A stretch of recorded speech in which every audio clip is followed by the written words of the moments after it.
सिवान में दारोगा की हत्या। शराब माफिया ने दारोगा को रौंदा। शराब माफिया ने कैसे ली एएसआई की जान। कहीं दारोगा की गई जान तो कहीं पुलिस टीम पर निशाना।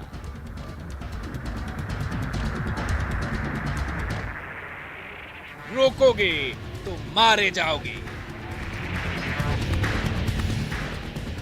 क्या माफिया को नहीं है कानून का डर? बिहार में ये कैसी शराबबंदी? नमस्कार, आप देख रहे हैं अपना बिहार। मैं हूं आपके साथ विभा उपाध्याय। और बिल्कुल बिहार में शराब माफिया बेखौफ हैं। सिवान में शराब पकड़ने की कोशिश कर रहे एएसआई को शराब माफियाओं ने गाड़ी से रौंद दिया। बिहार में बेखौफ शराब माफिया। बिहार में मौत बनकर नाचती शराब। बेखौफ शराब माफिया का इलाज क्या?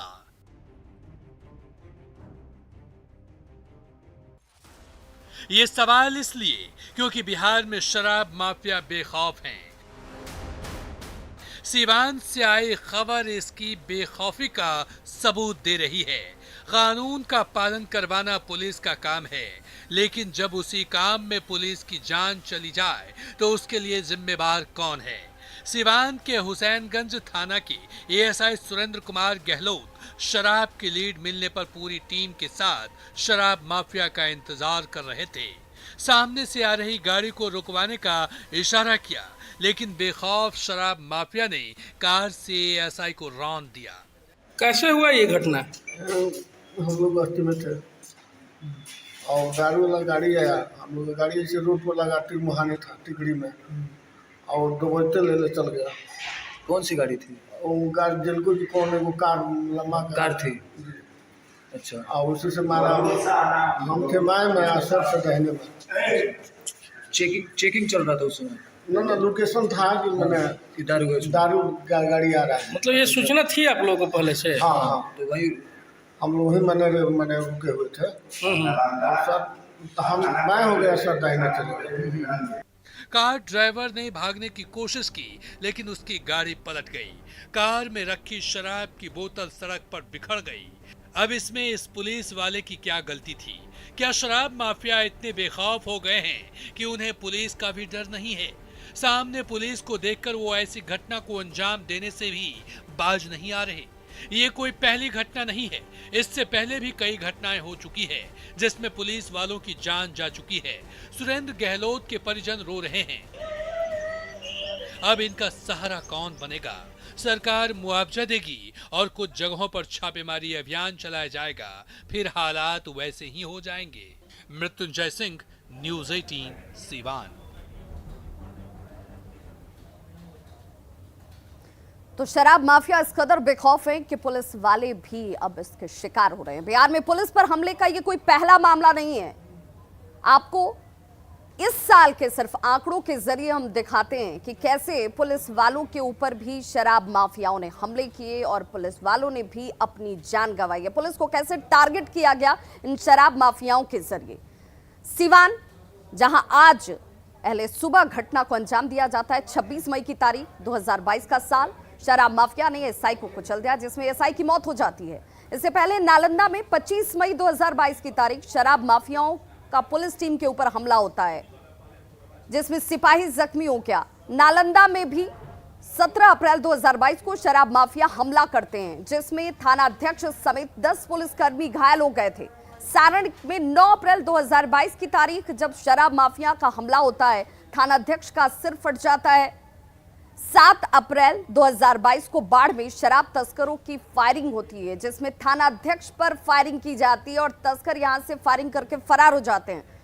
समस्तीपुर में 23 मार्च 2022 को शराब माफियाओं का हमला, जिसमें 6 पुलिसकर्मी जख्मी हुए, 2 की हालत गंभीर हो जाती है और तारीख बदल जाती है, लेकिन हमले नहीं रुकते हैं। गया में 18 मार्च 2022 को भी शराब माफियाओं की तरफ से हमला किया जाता है। शराब माफियाओं ने ड्रोन कैमरे को तोड़ दिया था, पुलिस की 2 गाड़ियों को क्षतिग्रस्त कर दिया गया था। और ये वो तमाम आंकड़े हैं जिन्हें आप तारीख दर तारीख और साल 2022 का, सिर्फ ये साल 2022 के वो आंकड़े हैं जो ये सोचने पर विवश करते हैं कि शराब माफियाओं के ऊपर शराबबंदी का कोई असर नहीं है, उन्हें कानून का कोई खौफ नहीं है, और इसके बाद अब पुलिस वाले उनके निशाने पर हैं, टारगेट पर हैं। और अब बात लालू प्रसाद यादव की, जो बुधवार देर शाम पटना पहुंचे। आरजेडी को लालू का बेसब्री से इंतजार था, लिहाजा जैसे ही लालू पटना पहुंचे कार्यकर्ताओं का जोश हाई हो गया।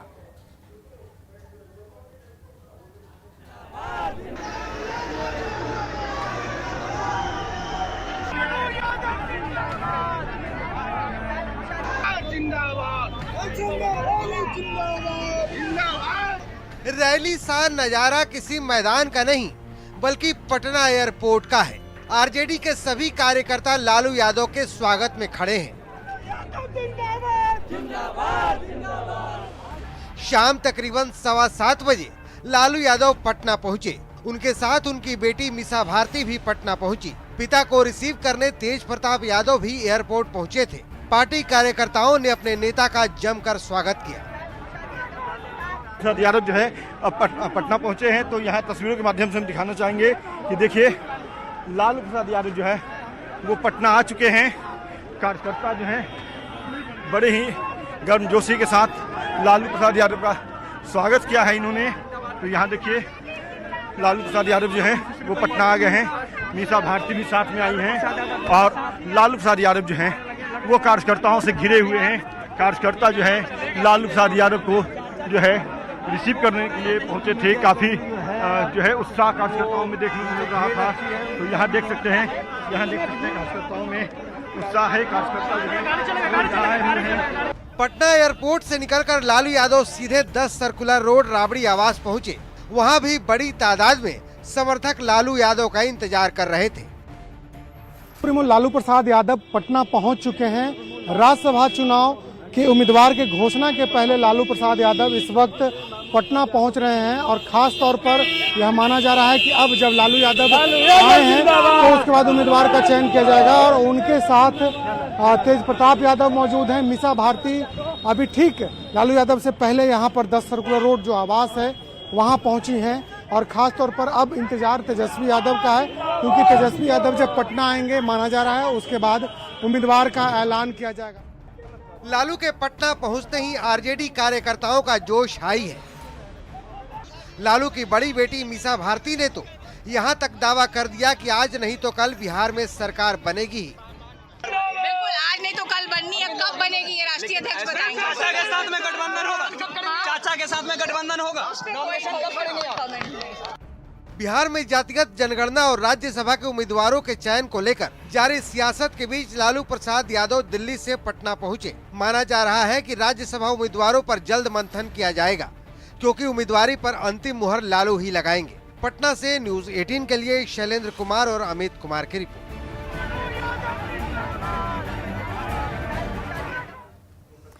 तो लालू प्रसाद यादव बुधवार देर शाम दिल्ली से पटना पहुंच गए। लंबे अंतराल के बाद उनकी बिहार वापसी हुई है। लालू के आने से बिहार में सियासी हलचल जो है वो अब बढ़ेगी, जिसकी संभावना और अंदेशा जो है वो लगातार बढ़ता हुआ भी नजर आता है। राज्यसभा उम्मीदवारों के नाम तय हो जाएंगे, क्योंकि इसी का इंतजार किया जा रहा था। उम्मीदवारी को लेकर सभी पेच जो अभी तक फंसे हुए थे उससे सुलझा लिया जाएगा, दूर कर लिया जाएगा।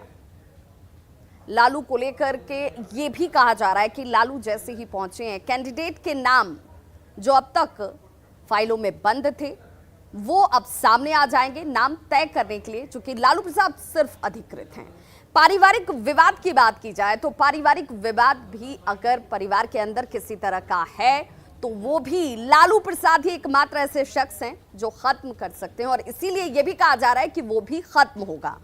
अब तेजस्वी जो कि इस वक्त विदेशों में है, लंदन से जल्द उनकी वापसी हो सकती है, ये भी संभावना जाहिर की जा रही है।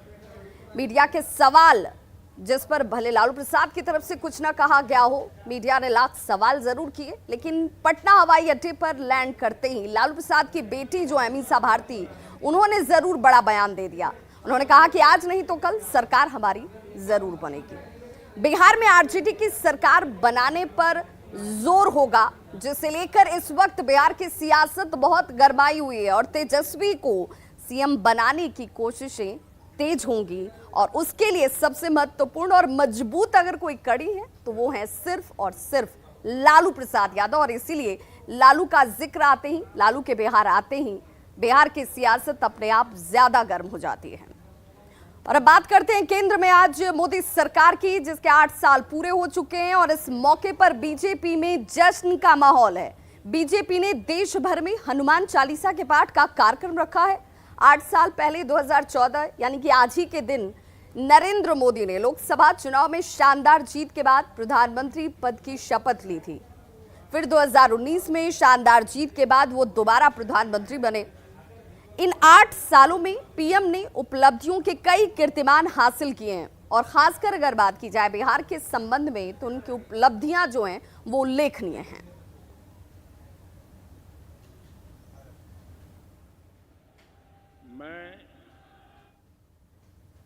और चलिए अब आपको ग्राफिक्स के जरिए दिखाते हैं 8 साल की 11 उपलब्धियां क्या कुछ, जिस पर सबसे ज्यादा नजर रही। 2015 में बिहार को 1.25 लाख करोड़ की मदद मिली। आंकड़ों के जरिए और साल के जरिए भी इसे देखना और समझना जरूरी है, क्योंकि बिहार के विकास में यह बहुत महत्वपूर्ण है। 2015 में पीएम मोदी ने बिहार के विकास के लिए 1.25 लाख करोड़ रुपए दिए। रुपए के पैकेज का यह ऐलान किया जाता और इस पैकेज से बिहार के विकास की पटकथा लिखी जाने लगी। मोदी सरकार बिहार में एयरपोर्ट का जाल बिछाती नजर आई, जिसमें पूर्णिया, रक्सौल, भागलपुर, मुंगेर, गोपालगंज, मुजफ्फरपुर, सोनपुर और फारबिसगंज में हवाई अड्डे विकसित करने की योजना पर लगातार काम चल रहा है। दरभंगा और बिहटा एयरपोर्ट को विकसित करने की योजना पर काम किया जा रहा है। पटना से सटे बिहटा एयरपोर्ट की अगर बात करें तो पटना के जयप्रकाश नारायण अंतर्राष्ट्रीय हवाई अड्डे के विकल्प के तौर पर इसे विकसित किया जा रहा है। मोदी सरकार ने बिहार में हवाई क्रांति का ब्लूप्रिंट तैयार किया है। मोदी सरकार ने बिहार में एविएशन सेक्टर का कायाकल्प किया है, जिसकी तस्वीर आपको नजर भी आ रही होगी। मोदी सरकार बिहार में सड़कों का जाल बिछाती हुई भी नजर आ रही है। बिहार में डबल इंजन की सरकार है और इसलिए विकास की रफ्तार भी ज्यादा तेज है। बिहार में सड़कों का जाल एक के बाद एक बिछाया जाता हुआ 12 सड़कों के जरिए बिहार को विकास की मुख्य धारा में शामिल करने की कोशिशें की जा रही हैं। 3000 करोड़ की नई सड़क योजना मोदी सरकार ने बिहार के लिए, जिसमें 3,54,36 करोड़ रुपए की एक नई सड़क योजना जो है वो स्वीकृति के क्रम में है। और योजनाओं के तहत बिहार में 240.198 किलोमीटर लंबी सड़क बनाई जाएगी। पुल कनेक्टिविटी की अगर बात कर लें तो पुल कनेक्टिविटी में बिहार का कायाकल्प जो है वो हो रहा है, जिसमें कोइलवर में नवनिर्मित पुल बिहार को नरेंद्र मोदी का बड़ा तोहफा है। 266 करोड़ रुपए की लागत से बना 6 लेन पुल 1.5 किलोमीटर लंबा और 30 मीटर चौड़ा है। इससे आरा, बक्सर, छपरा के बीच आना जाना आसान हो जाएगा, सुलभ हो जाएगा। पुल के शुरू हो जाने से स्वर्णिम चतुर्भुज और पूर्वांचल एक्सप्रेस के रास्ते अन्य राज्यों से सीधे जुड़ जाएंगे। करीब 158 साल बाद सोन नदी पर नया पुल बना है, जो अपने आप में बहुत महत्वपूर्ण है इस इलाके के विकास के लिए। बिहार में देश का सबसे लंबा पुल बन रहा है। सुपौल के बकौर से मधुबनी के भेजा के बीच कोसी नदी पर देश के सबसे लंबा सड़क पुल का निर्माण किया जा रहा है। फिलहाल मधुबनी जाने के लिए 100 किलोमीटर की दूरी तय करनी पड़ती है, जो घटकर 70 किलोमीटर हो जाएगी। तो ये वो तमाम उपलब्धियां हैं जो इन 8 सालों में रची गई हैं, जिससे बिहार का विकास अब और ज्यादा तेज गति से होता हुआ। रुक करेंगे दूसरी बड़ी खबर का, खबर बेगूसराय से, जहां पर बाल बाल डिप्टी सीएम तारकिशोर प्रसाद बचे हैं। जी हां, बाल बाल बचे हैं डिप्टी सीएम तारकिशोर प्रसाद। रचियाही गांव में मंच टूट गया, ये बड़ी खबर इस वक्त सामने आती हुई, जिसमें डिप्टी सीएम तारकिशोर प्रसाद बाल बाल बचे हैं। मंच टूटा है जिसमें बाल बाल बचे हैं डिप्टी सीएम। समारोह के दौरान ये मंच अचानक से टूट गया। जेडीयू जिला अध्यक्ष जो उस वक्त मंच पर आसीन थे, वो उनका पैर टूटा है, जो जानकारी इस वक्त सामने। और देखिए तस्वीरें आपके टीवी स्क्रीन पर हैं, जहां पर बेगूसराय में कार्यक्रम चल रहा था, कार्यक्रम का आयोजन, और इसी कार्यक्रम के दौरान मंच टूट जाता है। रचियाही गांव की ये तस्वीर, जहां पर मंच टूटने से डिप्टी सीएम तारकिशोर प्रसाद गिरते तो जरूर हैं, लेकिन वो बाल बाल बचे हैं। जेडीयू जिलाध्यक्ष का पैर हालांकि टूट गया। तो मंच कमजोर होने की वजह से देखिए ये धस गया, लोहा वाला जो पूरा पेट दाब दिया, टूट गया। मंच पर तो माननीय विधायक थे, किसी मान लिया जो उप मुख्यमंत्री तारकेश्वर राव थे, पूर्व विधायक, सब लोग थे, किसी करीब जिला के करीब। और संवाददाता संतोष हमारे साथ इस वक्त ज्यादा जानकारी के साथ फोन लाइन पर जुड़ गए हैं। संतोष, आखिर ये हादसा कैसे हुआ है? जी बिल्कुल, अगर देखा जाए तो एक बड़ा हादसा होते होते टल गया, क्योंकि यहाँ महर्षि में ही परमहंस जी का जो है जन्म शताब्दी समारोह था और मटियानी थाने के रचियाही गांव में इसका आयोजन किया गया था, जहाँ की भाजपा और जदयू के बड़ी संख्या में नेता भी मौजूद थे, कार्यकर्ता भी मौजूद थे। और ये हादसा जो हुआ वो अधिक संख्या में कार्यकर्ताओं और नेताओं के मंच पर क्षमता से ज्यादा लोग उस दौरान मंच पर मौजूद थे, जिस वजह से ये मंच भार नहीं सहन कर पाया। जी बिल्कुल, क्योंकि अधिक संख्या में लोग जो है मंच पर चढ़ गए और मंच की क्षमता उतनी नहीं थी। हमने पहले भी बताया, क्योंकि बड़ी संख्या में कार्यकर्ता और नेता मौजूद थे और चूंकि उप मुख्यमंत्री की मौजूदगी वहां थी, तो हर व्यक्ति चाह रहा था मंच पर चढ़ जाए, और इसी के कारण ये हादसा हुआ। ये गनीमत रही, बाल बाल बच गए। हालांकि जदयू के जिला अध्यक्ष जो है उनका एक पैर टूटा है, उनका इलाज अभी जो एक निजी नर्सिंग होम में चल रहा है, लेकिन वो भी खतरे से बाहर हैं। चलिए, बहुत बहुत शुक्रिया संतोष इस तमाम जानकारी के लिए आपका। खबर सुपौल के त्रिवेणीगंज से, जहां पर बीडीओ आशा कुमारी और गुड़िया पंचायत के पूर्व मुखिया के पति शिवनारायण यादव के बीच रिश्वत के लेन देन और बातचीत का वीडियो वायरल हो रहा है। हालांकि न्यूज 18 इस वायरल वीडियो की पुष्टि नहीं करता। बताया जा रहा है कि पूर्व मुखिया के पति और बीडीओ के बीच पंचायत योजना को लेकर बातचीत हो रही है और उसी के एवज में पूर्व मुखिया के पति बीडीओ को 20,000 रुपए की रिश्वत दे रहे हैं।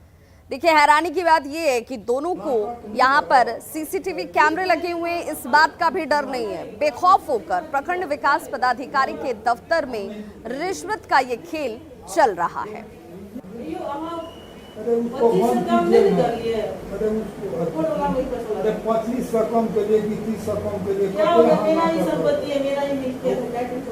इसका मालिक हम और उसका मालिक आप हैं, हम तो समझते हैं। अब जाने लगिएगा डिलीट कर दें, अभी डिलीट कर देते हैं, अपने डिलीट कर डाल देंगे। हम टेंशन नहीं लेते हैं, आप टेंशन हम खाता है पालते हैं। अरे बाबू नहीं लगा, खुला हो लगा जलाने के लिए खाली कैमरा रखते हैं, खुला हो। अरे हाँ तो देखिए, तो तार है, हमें तार देख के की करूँ? हाँ देखो तो तार, देखिए बाबू तार खुला देखिए। जब तार खुला थे जोर डाला, नाटक नहीं करो, हम सुना, हम नहीं देंगे उनको, आप लीजिए महाराज। तो सुना आपने कैसे वीडियो और पूर्व मुखिया पति के बीच रिश्वत को लेकर, रकम के लेन देन को लेकर बातचीत हो रही है, और वो भी तब जब यहां पर सीसीटीवी कैमरे लगे हुए हैं। लेकिन इन दोनों को इस बात का जरा भी डर नजर नहीं आ रहा। खबरों का सिलसिला लगातार जारी है, आप देखते रहिए न्यूज 18 बिहार झारखंड।